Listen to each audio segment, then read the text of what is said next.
Hello, thanks for watching. Last summer, the Irish Repertory Theatre presented a production of Yes, starring Aedín Moloney and directed by Ciara Simring.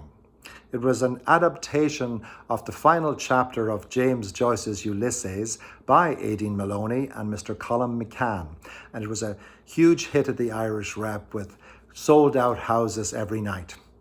We were planning to bring it back this summer, but due to the pandemic, that plan is in a holding pattern.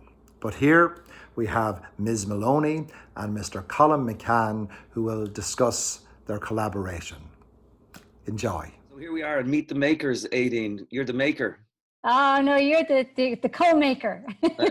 It was quite an extraordinary experience. And here we are in extraordinary times being on screen. And I'm in a cabin in the woods. And where are you? I'm stuck in Miami Beach. And Miami Beach, oh my Yeah. word. And so what does Miami Beach make you think of when you think of Yes and the production that we did together? I look out the window and I see the ocean, and for me, it's all about the ocean and water, and Molly's fascination with water, or should I say Joyce's fascination with water. Yeah, it was beautiful. We really started working on this about this time a year ago, and it's amazing to think that a year has passed. And you were the first one to take the swipe. You've been doing this for many years, and you have a relationship with Ulysses. You also have a relationship with this particular chapter for many years, and we have worked together on Bloomsdays down through the years for the last, at least the last 10 or 11 years. It's been quite a journey. Where are you going to be for this Bloomsday this year? Oh, God only knows. I hope I'm not on this screen. I hope I'm live on a stage somewhere. And I hope you're there too. I'd like to be back in New York. I'd like to be back at the Irish Rep, my family at the Irish Rep. That's ideally where I'd love to be. We've been talking about doing this for a long time. How close is the text to you? How do you feel about the text, given the disruption in the world? And has it changed for you at all, thinking about Yes and thinking about Joyce and thinking about the isolation that we're in and being inside the drum of someone's head? Oh gosh, this experience that we're going through right now just emphasizes the being alone and isolated in one's head. And I'm living it now. Before I was trying to tap into that. Now I'm living it. Do you think that could you step right back into it? Are you the sort of actor that can step right back into the role and it's all there for you again?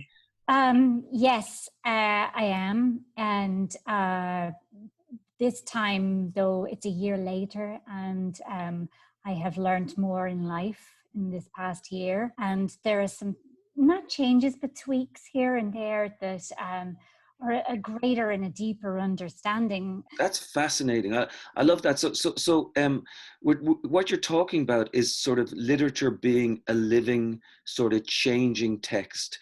So this book, Ulysses, this play, Yes, and our own relationship to it gets changed because of what's happened to us in the course of the last year. Exactly. And in particular, because we had this such an overwhelming sort of change with the virus coming into our lives, we will perhaps look at the play in a new and profound way. It strikes me that we could even do a version of Molly that would directly relate to the past couple of months. I think so. For me, this is a piece of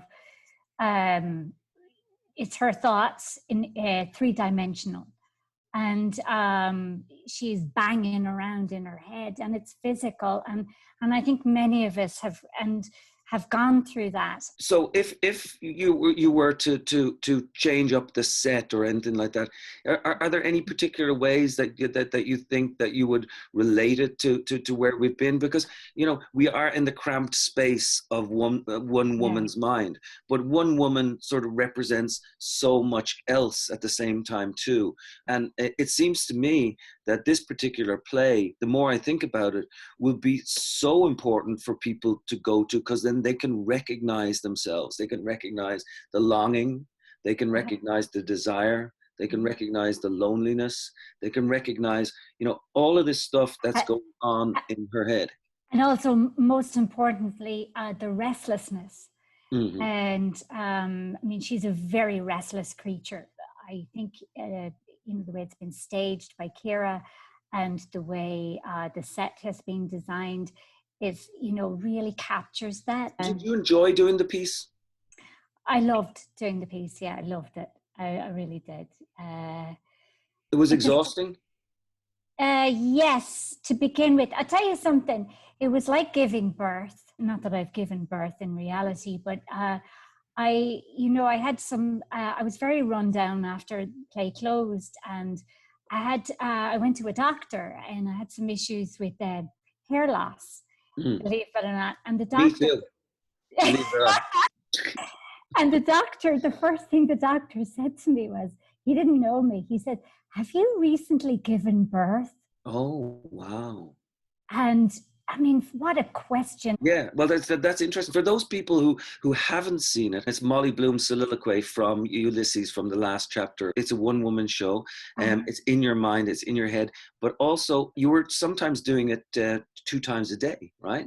You did Indeed. And it was very different. Every single performance felt different. I mean, the intimacy of the Irish Repertory Theatre, of the theatre itself, the audience, and the way the set was designed. The audience were very close. They were almost, at times they could have touched me. It certainly was very intimate and very sort of, it had that claustrophobic feel. It was wonderful. What part of the play in particular do you think might translate for, or just in general, do you think the whole thing will translate for people? I think people will have a deeper understanding and deeper appreciation of this character and what Joyce was after, and what we're after with this production.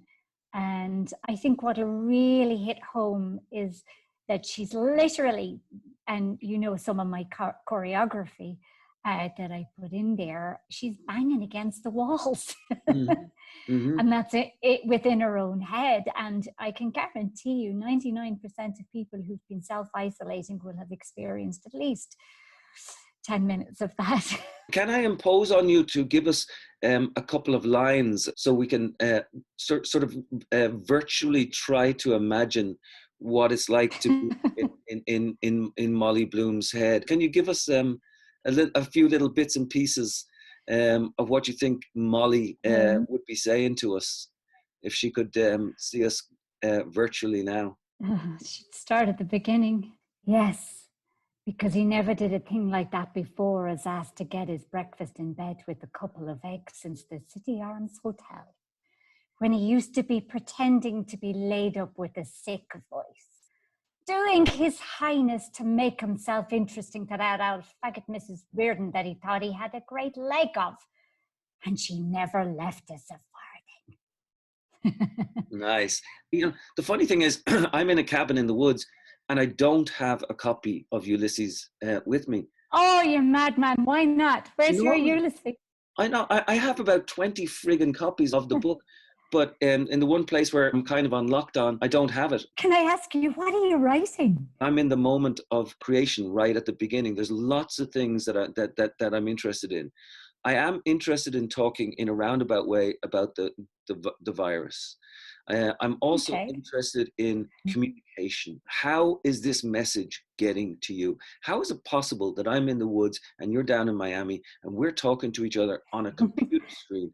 What's happening to all the molecules, the atoms? I'm also interested in getting into, there's a story I'm trying to write and trying to get inside a woman's head. And that's why it's interesting for me today to revisit the idea of Joyce and what he did for us with this particular book, which seems to get more and more important the further we get away from it. Would you say that's true? Oh, I would indeed. Yeah, I would indeed.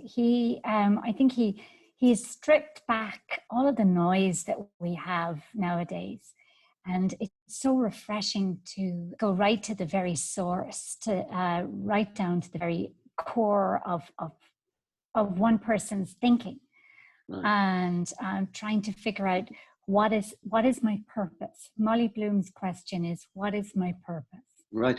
But it's one person's thinking, but it's also a compendium of human experience in so many ways. So one of the things for me about reading Ulysses was this. My great-grandfather was alive in Dublin on June 16, 1904, right? And my grandfather was alive. He was a young boy.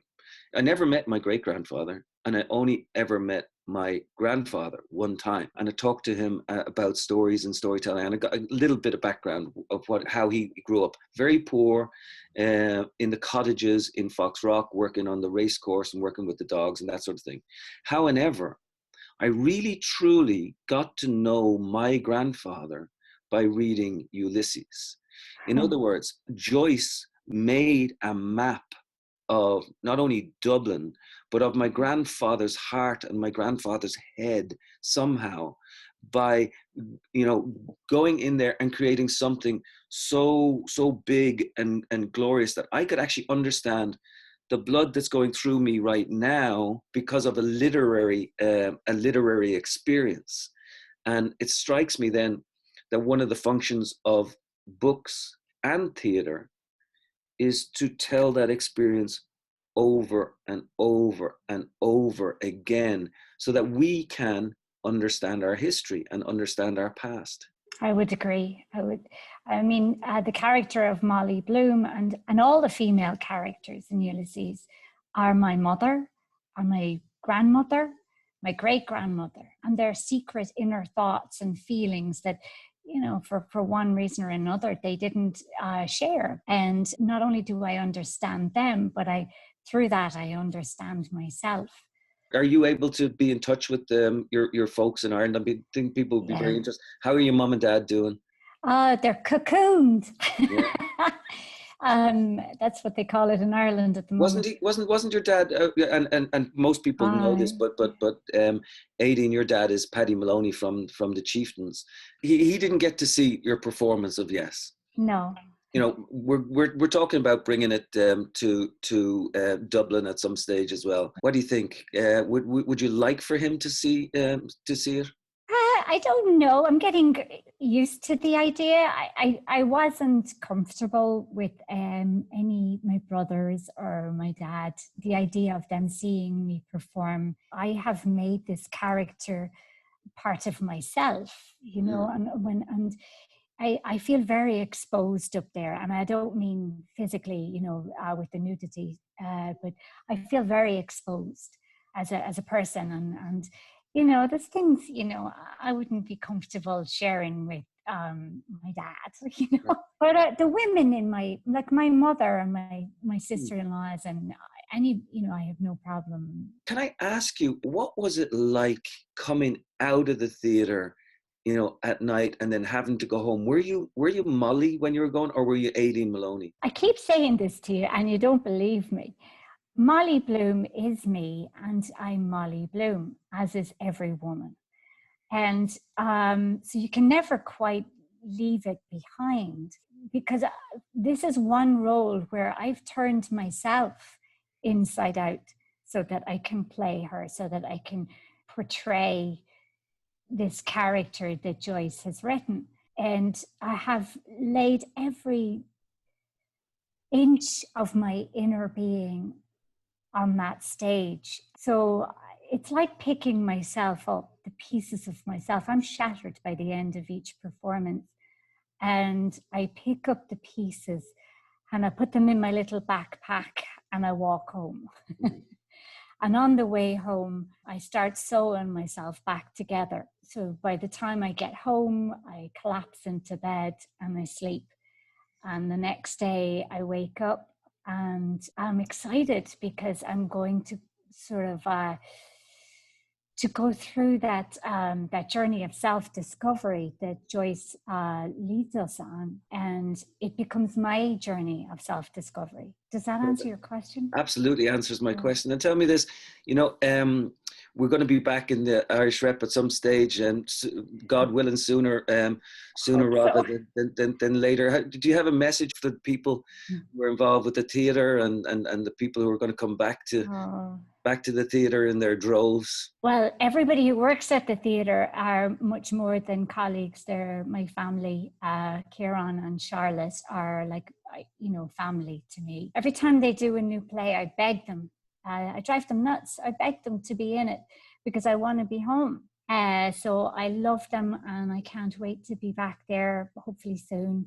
And as for all the droves that are coming, not only people who haven't seen Yes, but those that have seen it before, you will see it with new eyes, and especially in light of what we've all been experiencing over the last couple of months. It would be wonderful if we were all, back in form and we could just look at each other in the eye and say, "I missed you," I know. And it's great to see you, Aedín, I have to say.